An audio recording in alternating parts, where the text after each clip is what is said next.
अलीगढ़ की तालीम जिनके रगों में बसती है, इसी माटी की खुशबू लेकर अलीगढ़ गए थे और अलीगढ़ से तालीम याफ्ता हैं। मैं चाहूंगा मेरे छोटे भाई डॉक्टर सलीम खान साहब से निवेदन करूंगा कि वो डायस पर आए और अपने नई नस्ल को ये बताएं कि तालीम का मतलब क्या है और कैसे हम आगे बढ़ सकते हैं। लेकिन समय का ध्यान रखेंगे क्योंकि ये मंच शायरों का है। हमने प्रतिभाओं का सम्मान किया है। डॉक्टर सलीम खान जी, डॉक्टर सलीम खान।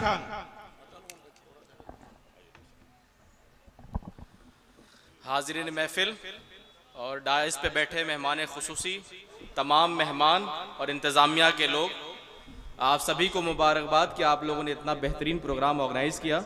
और आज का जो प्रोग्राम है वो उर्दू अदब और उर्दू ज़बान के लिए जिन्होंने अपनी शहादत दी, शहीद उर्दू जय बहादुर सिंह जी की याद में है।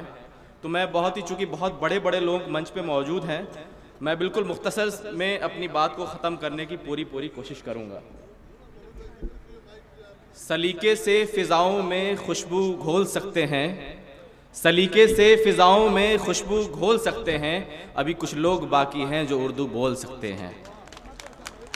मैं आपकी मिट्टी घोसी सरजमीन के एक छोटे से गांव रघौली का रहने वाला हूं और मैंने अपनी तालीम एक मदरसे से शुरू की और फिर बनारस जाके एक हिंदी मीडियम यूपी बोर्ड से हाई स्कूल पास किया। उसके बाद अलीगढ़ पहुंचा, वहां से मैंने MBBS किया और आज अल्हम्दुलिल्लाह MD का तालिब इल्म हूं। ये बताने का मकसद ये है कि अगर इस परिवेश से, इस सामाजिक परिवेश से निकल के मैं आगे बढ़ सकता हूं तो आप में बैठा हर शख्स उस सरजमी तक पहुंच सकता है और हिंदुस्तान की बड़ी बड़ी यूनिवर्सिटी में पहुंच सकता है, क्योंकि आप लोगों के अंदर वो तमाम सलाहियत मौजूद है। ज़रूरत इस बात की है कि गार्जियंस सही समय पे, सही वक्त पे उनको सच्ची गाइडेंस दें, क्योंकि आज के नौजवान, चूँकि आज उर्दू अदब का माहौल है, तो मैं कोशिश करूँगा कि जो बातें करूँ उर्दू अदब से जुड़ी हुई भी बातें हों। आप जैसे नौजवानों के लिए कहा गया है कि हम भी दरिया हैं, हमें अपना हुनर मालूम है, जिस तरफ भी चल पड़ेंगे रास्ता बन जाएगा। तो आज जो हमारे बड़े हैं, जो हमारे गार्जियंस हैं, चाहे वो सियासी मैदान में हो, चाहे स्कूल कॉलेज में हो, या अच्छे अच्छे कॉम्पिटिशन्स निकाल के आपके सामने बैठे हैं, जिनकी प्रतिभाओं का आज सम्मान किया जा रहा है, वो आपको गाइड करें और आगे बढ़ें। चूँकि मैं एक बात, शहीद उर्दू जय बहादुर सिंह जी के याद में ये प्रोग्राम है और उन्होंने जिस तरीके से एक बड़े परिवार से ताल्लुक़ रखते थे और किसानों के लिए सबसे पहले अपने घर की ज़मीन बांट दी, इतिहास के बारे में उन्होंने क्या क्या लड़ाई लड़ी, मेरे ख्याल से हमारे बड़े और इसके जो अध्यक्ष हैं, जो संरक्षक हैं, जनाब अब्दुल कुमार सिंह अंजान जी बताएंगे। लेकिन मैंने जब उनके बारे में पढ़ा, जब मुझे इस प्रोग्राम का दावतनामा मिला तो मैंने उनके बारे में थोड़ा सा पढ़ा। लिटरेचर ज़्यादा नहीं मिल पाया तो मैंने उन लोगों से संपर्क करने की कोशिश की जो उनके बारे में जानते थे, और जो लोगों ने उनके बारे में बातें बताई, जो उनके स्ट्रगल के बारे में, जिस तरीके से उन्होंने उर्दू ज़बान को लेकर लड़ाई लड़ी, किसानों के लिए आंदोलन किया और जेल भरा और अपने सियासी ज़िंदगी में किस तरह से सादगी से जिए, तो उनकी याद में मैं एक शेर पढ़ दूँ कि हम आतिशे सोज़ा में भी हक बात कहेंगे। ये उनके ऊपर, उनके साथ जुड़े हुए उन लोगों के ऊपर जिन्होंने संघर्ष किया, उनके लिए है कि हम आतिशे सोज़ा में भी हक बात कहेंगे, कुंदन की तरह दहर में ताबिंदा रहेंगे, तारीख बताती हर दौर सितम में हम जिंदा थे, हम जिंदा हैं, हम जिंदा रहेंगे। चूंकि आज हमें जो सम्मानित किया गया, हमारे इसलिए सम्मानित किया गया कि हम लोगों ने एकेडमिक्स की फील्ड में कुछ मकाम हासिल किया है।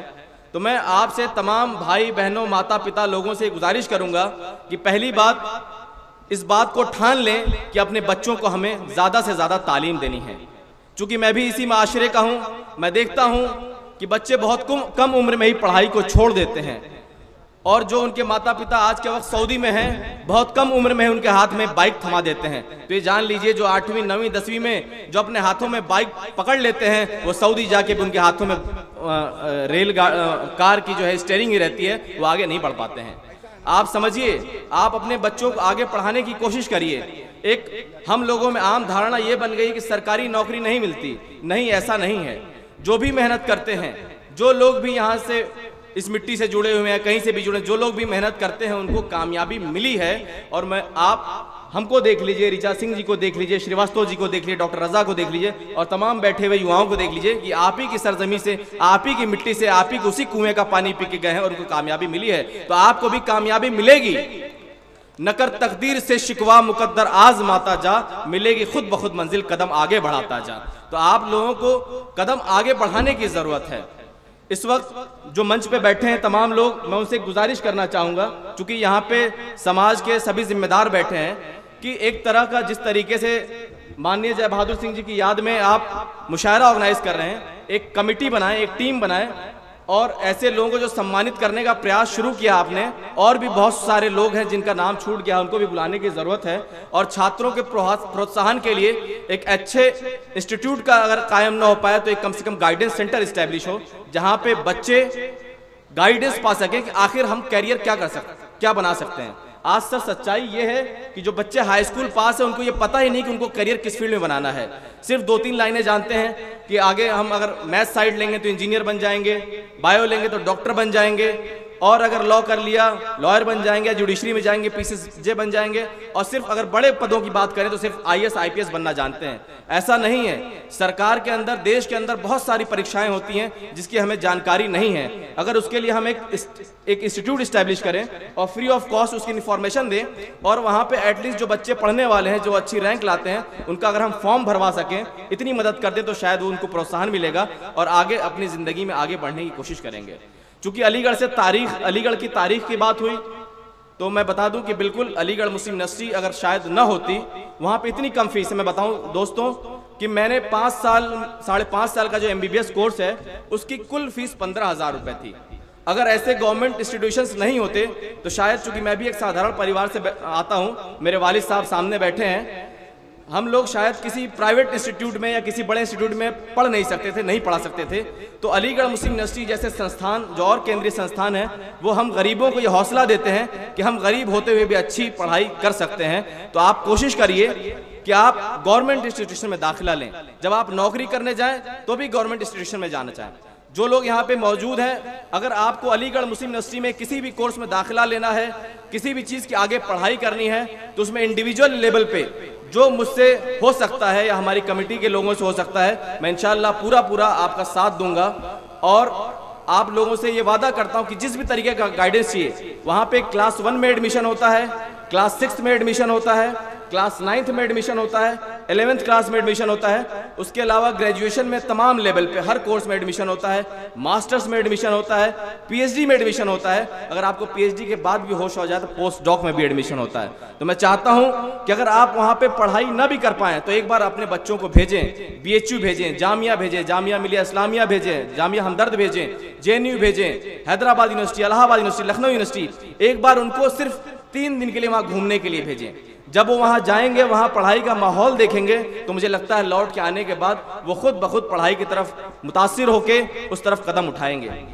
आज चूंकि ये मंच मिला है तो मैं एक बात कह के अपनी बात खत्म करना चाहूंगा कि आज जो देश में हालात हैं, हम सब की जिम्मेदारी है, चाहे पढ़े लिखे लोग हैं, चाहे समाज के किसी भी लोग हैं, कि हमें आपसी भाईचारे का सबूत देना है। आज कुछ ताकतें ऐसी हैं जो ये चाहती हैं कि हमारा आपसी भाईचारा टूट जाए। ऐसे मुद्दे जिनका हमारे जीवन में कोई रिलेवेंस नहीं है, जिनसे हमारा कोई सरोकार नहीं है, ऐसे मुद्दों को जानबूझ के उठाया जा रहा है और जो समाज की वास्तविकता है उससे हमें दूर किया जा रहा है। तो हमें ज़रूरत है एक साथ मिलके आगे बढ़ने की। और मैं सभी लोगों का बहुत शुक्रिया अदा करता हूं।